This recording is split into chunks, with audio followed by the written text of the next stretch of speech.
Odisha सबअर्डिनेट staff selection commission तरफ आपण मानकर जो आरआई एआरआई एसएफएस एवं आईसीडीएस एवं अमीनो वैकेंसी आसीथिला जहाँकि आपणकर 27 रु ऊर्ध्व पदवी तार ऑनलाइन अप्लाई रिगार्डिंग जो प्रोब्लेम थिला वर्तमान सेटा सॉल्व हो जाइए एवं आपणकर से रिगार्डिंग आपणकर जो पूर्व थिला जे कि 24 जनवरी 2024 पर्यंत आपणकर जो प्रोब्लेम थिला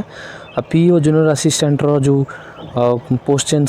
सिस्टम पाई आपणकर बंद कराइला डिसेबल थिला अप्लाई एवं रजिस्ट्रेशन एवं समस्त प्रोसेस बर्तमान सेटा एक्टिवेट हो जाइए एवं आपण माने जो माने न्यू यूजर से माने रजिस्ट्रेशन कर परिबे एवं जो माने पुराना यूजर से माने री रजिस्ट्रेशन करिकी आपण माने इजीली अप्लाई कर परिबे। वेबसाइट बर्तमान चालू रही एवं नुआ सर्वर इंस्टॉल मध्य हो जाइए। आपणकर जो डेट एक्सटेंड होईची 20 फेब्रुआरी आपणकर रजिस्ट्रेशन आपणकर निमंते डेट एक्सटेंड होईची एवं 28 फेब्रुआरी आपणकर सबमिशन लास्ट डेट रही जोटा कि आरआई एआरआई अभिनो एवं SFS ICDS supervisor regarding OSSC date extend करिछि। तो जो माने अप्लाई करना से माने अप्लाई करंतु